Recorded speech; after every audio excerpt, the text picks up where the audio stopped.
Hey YouTube, Puff and Snuff here. Ian, checking in as always from beautiful Northeast Ohio. Felt like having a pipe tonight.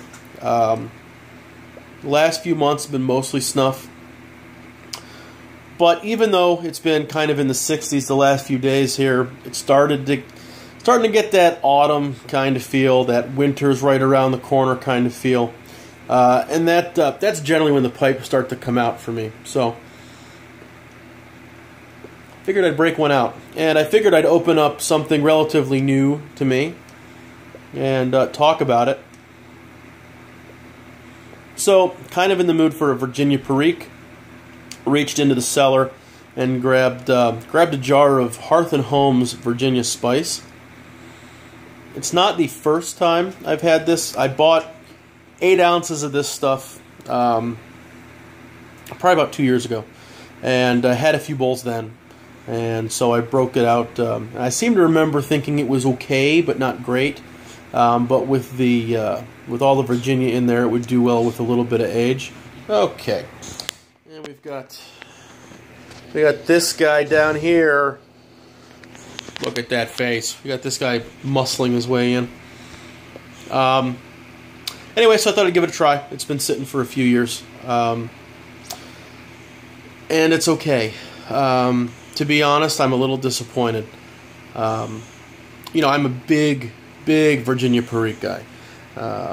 And I rarely have found a Virginia Perique blend that doesn't really do it for me. And this isn't bad. I mean, it's smokable.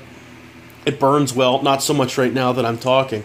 You know, it's a nice cut. The moisture level is really good. And it's Virginia Perique and actually a little cigar leaf. But the cigar leaf, I think, I don't know, there can't be a whole hell of a lot in there. You don't taste it, which is fairly common, but you don't really feel it or sense it. You know, you start looking at blends like, good sir, you calm down. You start looking at blends like Billy Budd, which of course has Latakia in it as well. Greg Peace has a really good cigar blend. I don't remember off the top of my head if it's Key Largo. I think it's Key Largo, but it might be Maltese Falcon. And it doesn't taste like you're smoking a cigar, but you feel it. You get that body, that almost meatiness to the smoke, and that's totally absent here. So I don't know that there can be a whole lot of cigar leaf going on. I feel like there's probably quite a bit of Perique, which is typically a good thing. It's a lot of spice. A lot of spice back in those sinuses if you kind of do that retro hail thing. But it's just, I don't know, it's not, I don't want to say there's anything really deficient about the blend. It's not as if there's one thing wrong that makes it not good, because it is good. I mean, it's okay, I'll smoke it. But it's just not, you know, to me, the perfect Virginia Perique is kind of that combination of deep but also sweet from the Virginia, and then spicy but also kind of dark and deep in its own way from the Perique. And this is really, for having 3 different component tobaccos in there, it's almost a very monotone kind of thing. To me, the way, say, Old Joe Krantz is kind of monotonous. Now, of course, that's primarily a Burley and Perique blend. This is kind of monotonous as well. I like a little bit of depth. You know, I like tobaccos that tend to kind of move around on you a bit throughout the bowl.